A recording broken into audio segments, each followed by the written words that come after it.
Consistency in your GMAT scores is critical if you want to get to your best GMAT score in a single attempt. By ensuring that your GMAT performance is in a tight range, you will have certainty that even when you have a bad day, you end up with a respectable score on the final test. Remember, predictability is precious. Let me talk about a key idea that underlies your ability to be consistent and how you should move your GMAT prep forward once you achieve consistent accuracy on a GMAT section during your prep. Today is day 16 of my GMAT prep. First, let me quickly introduce a concept from empirical psychology. Human beings have a state-dependent memory. What this means is that the events, ideas, and concepts that we can recall at any given point in time is closely associated with our emotional state at that point in time. Every single one of us has experienced this in practice at some point of time or another. For example, if you have had one of those disappointing days where nothing seems to be going your way and all you can think about are all the failures and losses that you have experienced in life, you are experiencing what it feels like to have state-dependent memory. On the other hand, if you're having a super positive day, those same memories are a little less accessible to you. It does not mean that you will not be able to recollect those memories at all, but the detail of that memory might feel a little more diluted. This could be in terms of its emotional impact or the details that you're able to think about when you try to revisit that memory. Without going too deep into that rabbit hole, let's talk about how this might apply to your GMAT prep and test performance. Let's say that you are at a GMAT test center and taking the GMAT exam at this exact moment. In the days and weeks leading to this moment, you sat at your desk in your cozy room and practiced hundreds of questions in a relatively relaxed environment. You could put on noise-cancelling headphones to cut out any external noise. You could shut the windows and doors. You could adjust the thermostat to your favorite temperature, and you could even ask your family to not move around the house too much while you were in your study session. But then you get to the test center for the exam. Your peers at the test center are not your family members. Some of them get uneasy during the test. Every few minutes, you might have one of your peers stand up from their desk and take a trip to the washroom. Some of them might just be fiddling in their seats, and depending on your luck, you might even be hearing the sound of vehicles passing by outside the test center or office construction taking place in the neighboring room. I know because some of these things happened to me the last time I gave the GMAT. Specifically, I had to sit through listening to hammering on the wall that lasted a good 10 to 20 seconds of my test. Now, all of these stimuli put together throw you a little off center and you begin to feel a little frustrated. Before you know, the frustration transforms into distraction and the distraction leads to nervousness. You entirely blank out as you're solving a question. Not because you haven't practiced that type of question a dozen times before, but because you're not even in the right emotional state where you can recall the formulae that you need to know or the methods that you need to know to get to the solution to that question. Or maybe you have forgotten a behavior that you practiced for so many days in the lead up to your GMAT test. For example, organizing your scratch work. I don't think I need to describe how this is going to impact the outcome of your final GMAT test. That moment of blanking out because you are nervous or feeling a little disturbed or distracted is all the result of not experiencing a wide enough range of emotional states while you are preparing for the GMAT. It is very easy to be relaxed during practice, but all kinds of negative or less than positive emotions can materialize during your final GMAT test. State-dependent memory kicks in and there goes your exam performance. You can do one of two things to address this challenge. Strategy 1, you learn to control your emotional state irrespective of what is going on around you. Strategy 2 is to build the ability to recall all the memories that you're going to need to perform well on the GMAT across a variety of different emotional states. This means putting in your practice for the GMAT even when you think you're not in your most optimal emotional or cognitive state. The reason I'm talking about all of this today is because it is the weekend out where I am. I have had a busy week, a busy day, and I am feeling relatively drained at this point. In fact, I am 100% sure that this is not even close to being my most optimal state for taking the GMAT. However, I'm going to go ahead and attempt my practice set any which way, because that will train my brain to do what needs to be done irrespective of how I am feeling at a given point in time. Think about how you can incorporate this idea in your GMAT prep. I will revisit this topic and talk about it a little bit more after the practice session. For now, it is time to jump in. Today, my practice set consists of questions 8, 18, 28, so on through question 228 from the quant section of the GMAT official guide version 2023-24. So without any further delay, let's get going.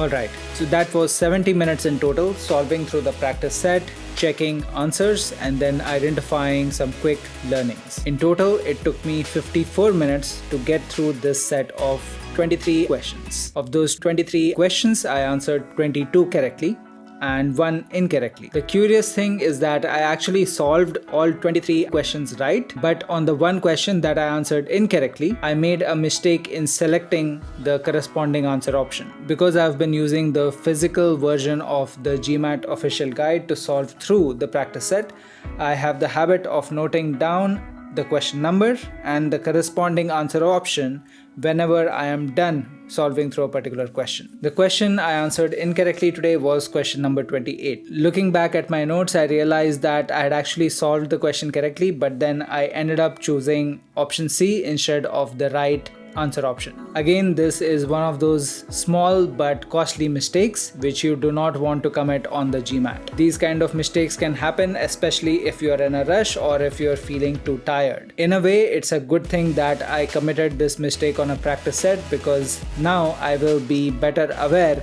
that I want to avoid doing something like this on the final exam. Overall, it looks like I did well on accuracy because I was able to solve all the 23 questions in a single attempt. The thing that worked well for me through this practice set, even though I was not at my best, is that I was committing fully to every single problem. So if you look through my notes, I was generally very organized and very structured in the way I solved through each of the problems. There were 1 or 2 occasions where I realized midway that I needed to redo things. Question 188 being one example. So for example, you can see that I started solving it through and then I realized I was running out of space. So I then moved things to the next page and started doing things there. However, I think these are things that can easily be fixed with more practice. Now, thinking back to the last few days of practice, I think I have been doing pretty well on accuracy as far as the quant section is concerned. The errors I have made have been the result of forgetting minor nuances. For example, getting lazy while solving through a problem, mixing up units, or as you saw today, just selecting the wrong answer option after solving through an entire question properly. When you reach a similar phase of consistency with your accuracy on a given section of the GMAT, that is a signal that you're ready to transition to the velocity improving phase. In other words, you are ready to start working on improving your problem solving velocity on that particular section. In the last few videos, as well as earlier in this video, I have touched upon several key principles that will help you improve your accuracy on the quantitative reasoning section of the GMAT. Just like I have a set of principles that I recommend to drive improvements in accuracy, I also recommend a different set of principles to improve your velocity. One thing to remember is that velocity and accuracy can be opposing forces. So as you try to raise the velocity with which you solve a problem, your accuracy might take a hit. So as you work on increasing the velocity with which you solve problems, your error rate might go up. Or in other words, your accuracy might go down. The magic is in figuring out how to raise your velocity while maintaining your accuracy, or in some cases actually improving your accuracy further. Some of the principles I have discovered will enable you to increase your velocity while also increasing your accuracy on the quant section. You've actually been seeing these principles in action already over the last several practice sets.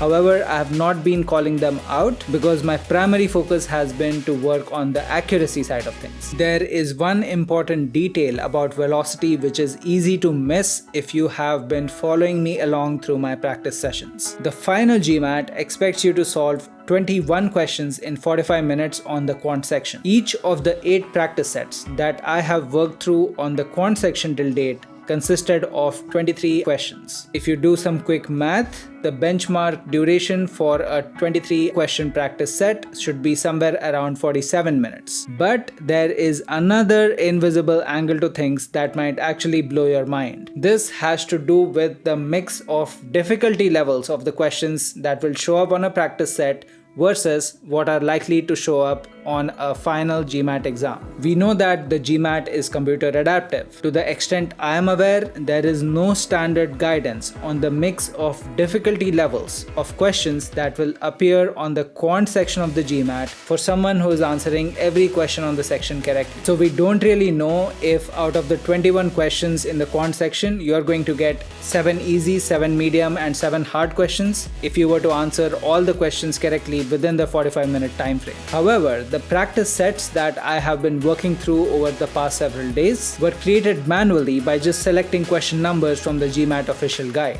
Let me quickly bring up the GMAT official guide to show you something interesting. If you were to look through the list of questions in the quant section of the GMAT official guide, you will see that questions 1 through 87 are considered to be easy. Questions 88 through 145 are considered medium difficulty, and questions 146 to 228 are considered to be hard. Overall, the guide has about 38% easy problems, 25% medium problems, and another 36% hard problems. Taking that into account, if you were to look at each of the problem sets that I have attempted in the past few sessions, you will realize that each set consisted of about 8 to 9 easy questions, 5 to 6 medium questions, and 8 hard questions. My guess is that the volume of hard questions that you would have to solve on the GMAT final exam would be lesser than 35%, even if you were to answer every question right within the 45-minute time frame. That is purely conjecture based on my experience with the GMAT. There is no way anybody can verify that information.